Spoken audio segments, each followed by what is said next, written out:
Hello and welcome. I'm Sima Katauka and you are watching NewsX World. Let's take a look at some of the top stories. US President Donald Trump says there is a good chance he could meet both Russian and Ukrainian leaders after very good talks between his envoy and President Vladimir Putin. Yesterday, the comments came just days before Trump's deadline for a Russia-Ukraine ceasefire or fresh US sanctions. Russian artillery shelling kills 3 people and injures 4 in Ukraine's town of Nikopol. Including an emergency worker, the strike hits a state vehicle as the town on the Dnipro River faces yet another deadly attack.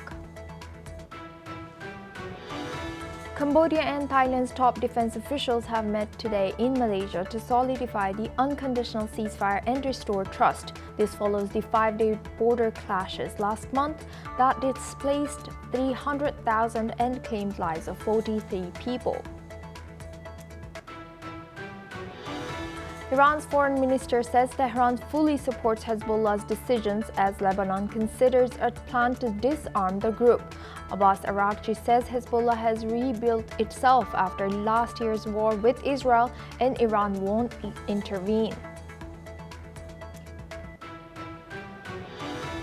President Trump announces that Apple will invest an additional $100 billion bill in the US, raising its total domestic investment commitment to $600 billion over 4 years. The move could help Apple avoid potential tariffs on iPhones. South Korea and the United States will launch their 11-day joint military drills and Ulchi Freedom Shield on August 18 to strengthen defense amid growing North Korean nuclear threats, according to South Korea's Joint Chiefs of Staff spokesperson Lee Sung-jun. July 2025 was the third hottest record on global, with extreme weather events continuing to wreak havoc worldwide. According to the EU's Copernicus Climate Change Service, meanwhile France battles huge wildfire 2 days in a row. Ghana's Defense Minister Edward Omane Boama dies in a military helicopter crash, along with 7 others including 2 ministers. The government calls it a national tragedy after confirming the loss of top officials and Air Force crew.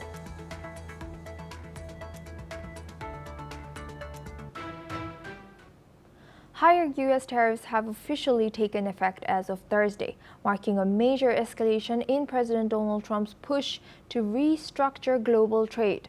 Under an executive order signed last week, new duties now range between 15% and 41% on dozens of economies, including some with existing deals like the European Union and Japan.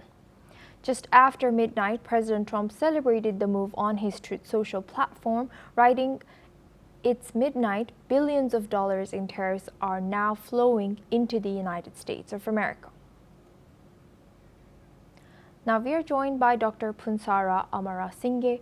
He is Kotawala Defense University professor, joins us live from Colombo. Thank you, Professor, for joining us today. Good to see you. Now, how do these new tariffs reshape geopolitical landscape, and how could this escalation affect the U.S. position in upcoming trade negotiations? Well, as a matter of fact, it is likely to disturb the existing global order by virtue of the new tariffs imposed by President Trump. And Trump administration has made quite clear stances with regard to the tariff when Trump came back to White House. In 2024, even before the presidential election, he openly made a statement saying that a tariff is the most favorite word of mine from the dictionary, because tariff, the President Trump believes that other countries have taken advantage over the United States, and to reshape the US, a tariff is the only way. Well, but by making such harder tariffs upon the US allies, this will further escalate the geopolitical tensions, wherein the United States is the gravity. At the same time, this will make a huge chasm between the United States and its allies. For an example, we can we can simply analyze the situation from what is happening in India. In India, right, being one of the closest allies to the United States in South Asia, India has been hit nearly 50% of tariff. So who is going to suffer the most in India from these the makes made by President Trump? It is going to detrimentally affect upon the agricultural sector, because as far as we understand, the half of the agricultural exports from India goes to the United States, right? And President Trump has clearly stated that if India does not stop purchasing fuel from Russia, it will impose another 25% of tariff to India. So which sounds extremely ridiculous and unjustifiable. So this situation, right, these kind of the trajectories will continue. If it continues, definitely the United States is going to lose its allies in the long run. Yes, and Professor, now could this lead to long-term strategic realignments or retaliatory measures from other economies? Because if you look at the stock market rates today from various parts of the world, the tariff has made dramatic impacts upon those from those in those stock markets. Even if you look at very minor countries such as Sri Lanka or Bangladesh, which have been pretty hit hard by the US tariffs, the stock market and at the same time the national economic growth has been tremendously sabotaged. Even if you look at European Union, now they are going to negotiate with Washington DC based on very much inclusive strategic moves, because now, for an example, in next week, the EU, the commissioners are going to meet the official negotiative team from Washington DC, and also the Switzerland, being a neutral country in the European Union, is likely to make certain negotiations with the US. So the tariff has brought back the old world order to European Union. So it has it has simply impacted upon the rapport which continued after the Second World War between the United States and the liberal West. And Professor, also, how can this, what impact this might have on, in terms of partnerships and new alignments? I think I clearly explained in my previous explanation, this tariff is going to, it is not going to create new alliances or new partnerships with the United States. It will definitely destabilize the existing partnerships between Washington, D.C. and rest of the world.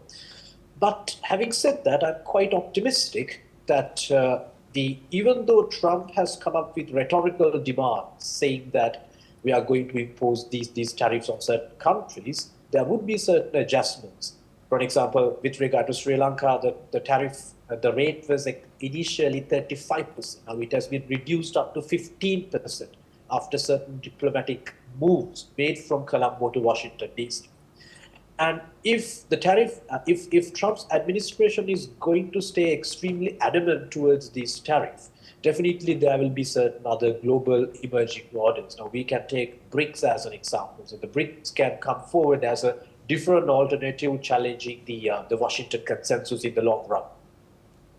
And Dr. Pinsara, now, what impact might these tariffs have on global supply chains and international trade corporations? Yeah, well, the current international trade cooperation is based on something called the Bretton Woods institutions, the WTO, the World Bank, and International Monetary Fund, which emerged in the aftermath of the Second World War, wherein the United States played a key role, dominant role. And that world order has been sustained for the past 75 years, since the end of the Second World War. But now we see a statesman, right, a politician who is promoting, I would say, more than the internationalism, the demands and the necessities, focusing on his own country. So he believes that the existing world order is not doing justice to the United States of America. So what we can see in the long run is that these institutions, which are being backed by the United States, will collapse if this kind of a macho type order is going to continue. Thank you very much, Dr. Pansara, for joining us all the way from Colombia and sharing that insight. Now we move on to our next news. In a major diplomatic development, the Kremlin has confirmed that Russian President Vladimir Putin and US President Donald Trump have agreed to hold a meeting in the coming days. Kremlin aide Yuri Ushakov said preparations are underway, though the exact timing remains uncertain. The venue has been decided and will be announced soon. Ushakov also revealed that three-way meeting involving Ukrainian President Volodymyr Zelenskyy was proposed by U.S. envoy Howard Witkoff, but Moscow offered no comment on that suggestion. In a major diplomatic development, the Kremlin has confirmed that Russian President Vladimir Putin and U.S. President Donald Trump have agreed to hold a meeting in the coming days. Kremlin aide Yuri Ushakov said preparations are underway, though the exact timing remains uncertain. Now, for this discussion, we are joined by Julia Kazdobina. She's a senior fellow at Ukrainian Prism, joining us live from Kyiv. Thank you, Julia, for joining us today. Welcome to NewsX World. Now, Good morning. Good morning. Now, what are the potential geopolitical implications of a direct meeting between President Putin and Trump at this juncture? Well, I'm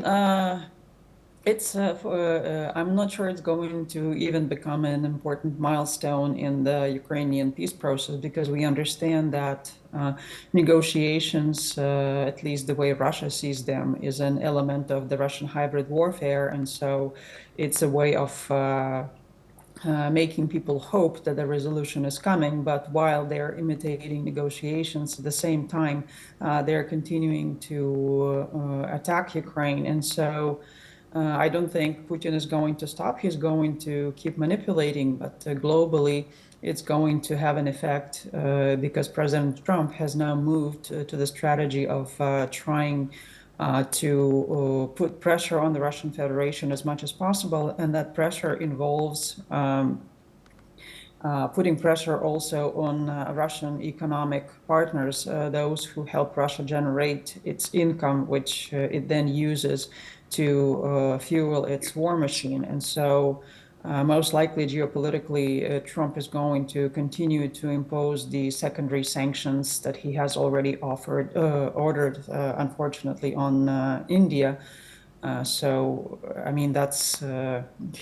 from what I understand, he is now intent to end the war. And although he keeps claiming that this is Biden's war, it has now become his war because President Putin refuses to comply. And so I think even if there is a meeting, most likely Putin will try to continue to manipulate, and most likely, even if he agrees to a ceasefire, something that's now Trump trying to achieve, he is not going to abide by that ceasefire, because we've been through this many times before when the ceasefire is agreed, but then Russia continues its attacks and continues accusing Ukraine that Ukraine is attacking it. So. And now the front line is very difficult to monitor, because if you see drones, right, they can be launched when nobody can see them, and it's very difficult to track, and the front line is very, very long. So it's going to open the space for accusation very easily. Thank you for sharing that, Julia. Please stay with us as we come back to you for our next discussion as well. Ukrainian President Volodymyr Zelenskyy has called for a direct face-to-face meeting with Russian President Vladimir Putin in a bid to end the ongoing war. President Zelenskyy emphasized that real progress can only be made at the highest leadership level, saying the timing and topics for such a summit need to be determined. He plans to discuss key issues including a ceasefire, security guarantees, and the framework for a leaders' summit. Meanwhile, President Zelenskyy is also scheduled on calls with Germany, France, and Italy to coordinate efforts and explore progress towards lasting peace in the region. This call comes shortly after U.S. President Donald Trump's special envoy Witkoff held talks with Putin in Moscow, and following Trump's indication that he could meet Putin very soon. Now we go back to our guest discussion with Julia Kazdobina. She's a senior fellow of Ukrainian Prism. Thank you, Julia, for staying with us. Now, how realistic is President Zelensky's call from your assessment? You mean call for the meeting with Putin? Yes. Well, that's something that Putin has refused to do for a long time. Zelensky and Putin met only once, and that was back in December 2019, if I remember correctly, when Zelensky was just elected president, and the talks were still about resolving the Russian aggression against Ukraine, which was localized to the Donbas region of Ukraine. And ever since then, Putin has refused to meet with Zelensky, and he has claimed that Zelensky is not a legitimate president, and that Putin claimed that he would only talk to the United States. And the Russian narrative of this war is that Ukraine is not an independent state, that Ukraine is a puppet of the West that is being manipulated by the West. And so Zelensky keeps insisting on this meeting, because for us, of course, it would mean that Ukraine is a party deciding its own fate, that Putin is not deciding it with the United States alone. And luckily, we have support from both the United States and our European allies on this respect, that Ukraine is an independent state, and that if there is a peace deal to be made, Ukraine is the one who is going to be consulted, and nothing is going to be decided about Ukraine without Ukraine's participation. How realistic it is, it's a difficult question. I think it's going to depend on how much pressure President Trump is capable of putting on Russia, and how strong Ukraine is going to be on the battlefield. So whether or not Ukraine will be able to deny victory to Russia, because Russia's hope at this point is that while Putin continues manipulating the Western community by promises of a negotiated settlement, he's going to have gains on the battlefield, and also he's going to have gains in terms of breaking the morale of Ukrainians, because he not only pushes at the front line, he also attacks Ukrainian civilians, Ukrainian civilian infrastructure. And only a few days ago, a building was destroyed in Ukrainian capital, and the many people who were just sleeping in their beds, they died, and that was destroyed with a high precision weapon. So that's something that they do quite regularly, trying to break the morale. And so that's Putin's hope, that while he is manipulating these promises, because even if we listen to their statements regarding this meeting between Trump and Putin, they said, well, we have already coordinated the meeting place, but we don't know how soon the meeting may take place. And the meeting with Zelensky is supposed to follow the meeting between Trump and Putin. So definitely he's going to keep playing for time, and whether or not he agrees is going to depend on how much pressure is put on him, and whether or not Ukraine is able to deny him victory in the war. Thank you very much for sharing that insight, Julia Kazatobina, with us. Now we move on to our next news. The European Union has raised concerns over the ongoing humanitarian crisis in Gaza, highlighting significant obstacles that continue to hamper aid efforts. Despite some progress, including increased fuel deliveries, the reopening of key routes, and more trucks entering the region, challenges remain substantial. An EU official has emphasized that a safe operating environment is still lacking, which severely restricts the large-scale distribution of humanitarian aid. The EU's foreign policy and humanitarian teams updated member states on these developments following an agreement with Israel aimed at improving aid access. The situation in Gaza remains dire as humanitarian operations face persistent barriers. Now we go back to our guest discussion with Dr. Punsara Amarasinghe. Thank you very much, Doctor, for staying with us. Now, how might these challenges affect the EU's influence and relations with Israel? Well, for the past few months, EU's relationship with Israel has been extremely critical, because even in my previous statements to NewsX, I pointed out that how governments in Netherlands and some other countries in Western Europe stepped down from the free trade agreements with the State of Israel due to the ongoing war situation in Gaza. This is a fact on the ground. But having said that, we need to simply understand the real reasons for this escalation in Gaza. And everything was perpetrated by Hamas on the 7th of October in 2023. So that was the triggering point for the Israel strike in Gaza.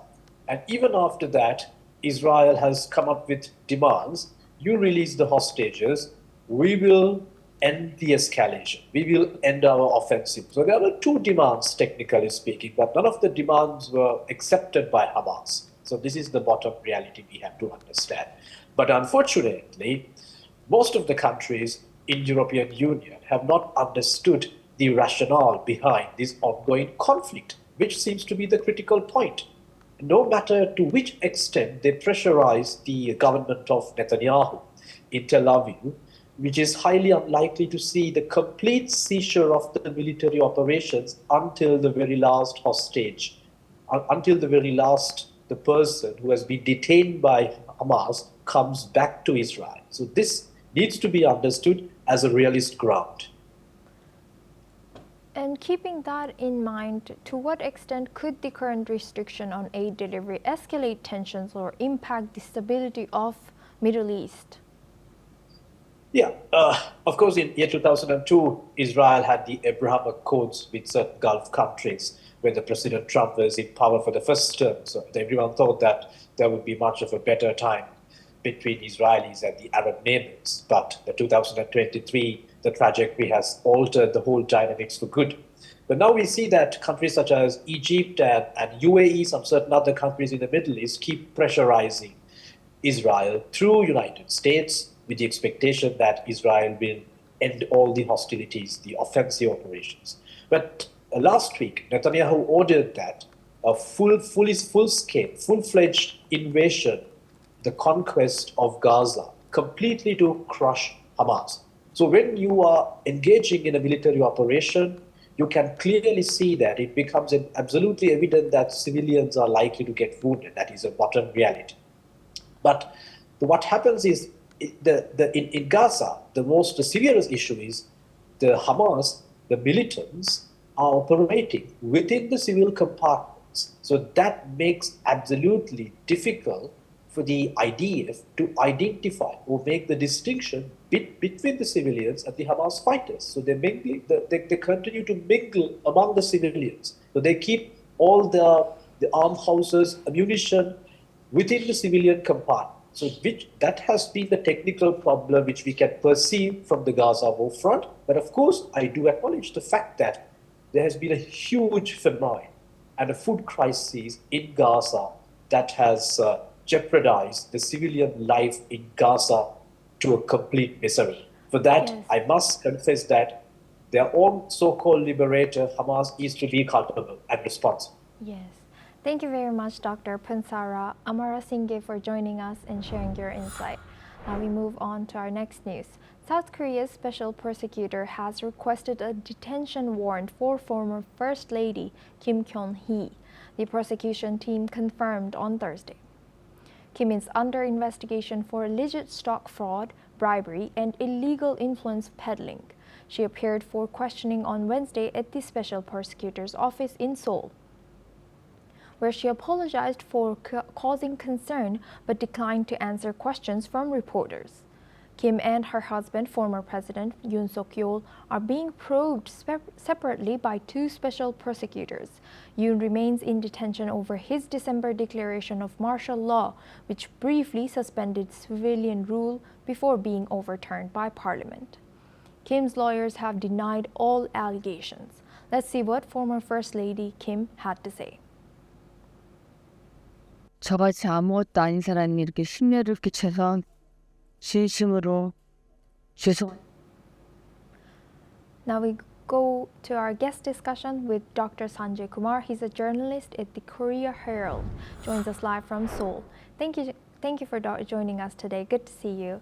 Now, what are the potential geopolitical consequences of these legal troubles facing South Korea's former First Lady?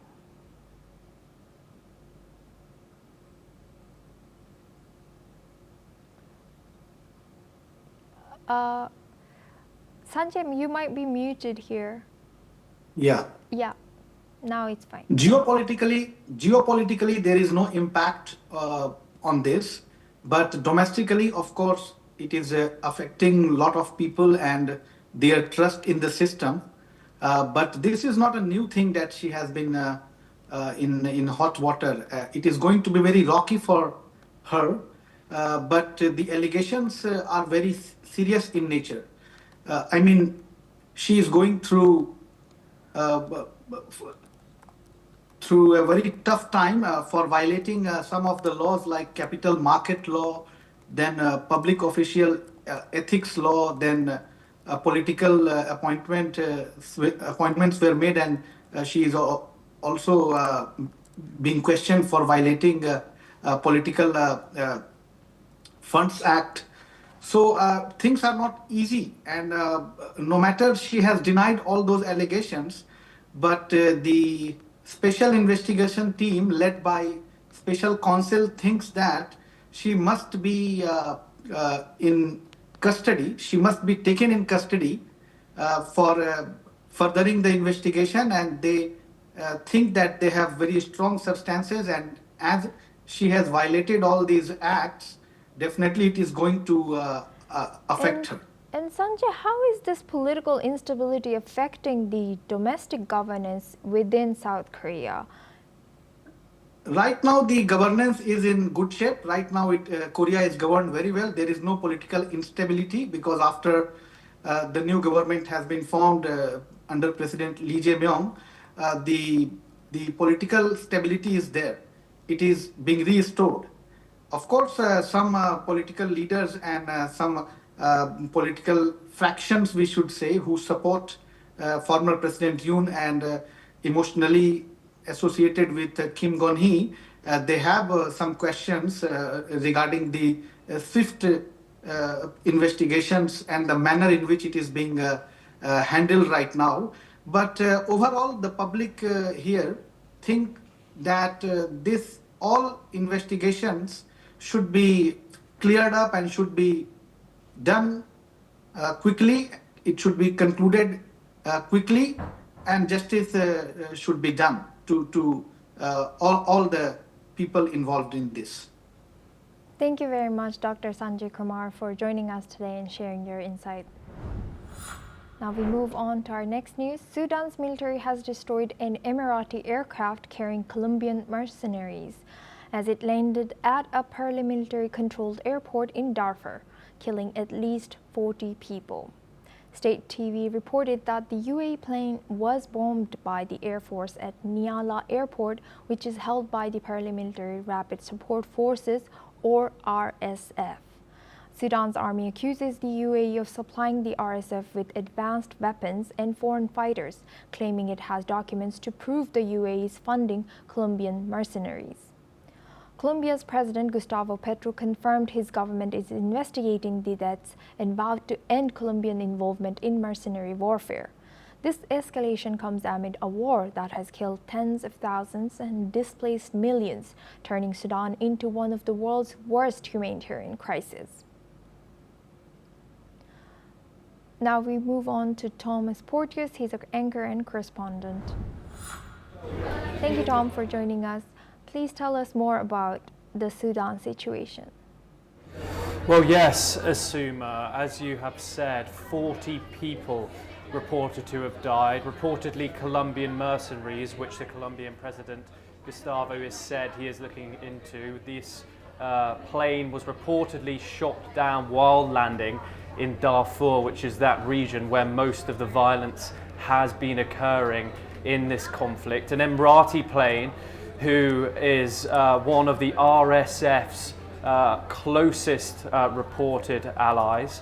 The Sudanese military accuse the United Arab Emirates of supplying the RSF with arms, with foreign mercenaries, as they claim these 40 people are who have died. They've accused the UAE of giving the RSF aid and ammunition, drones, weaponry through covert means, mainly by using airports in Chad and other nearby African countries. The UAE has reportedly facilitated gold transportation to Dubai, which has been a huge financial support for the RSF and its operations. However, we don't have any confirming reports yet that these were indeed Colombian mercenaries that were on board. This is what the Sudanese military are saying. However, this, as we've said, has been a huge humanitarian crisis, one of the worst in the world currently being fought between the Sudanese government forces and the RSF. There has been wide-sparked conflict in this Darfur region in particular that's led to hundreds of thousands of people being displaced. This just marks another escalation of foreign backers and foreign actors in that region. We will continue obviously to bring you more updates as we get them and we get these facts confirmed by people who are on the ground. Thank you very much, Thomas Porteous, for sharing that insight.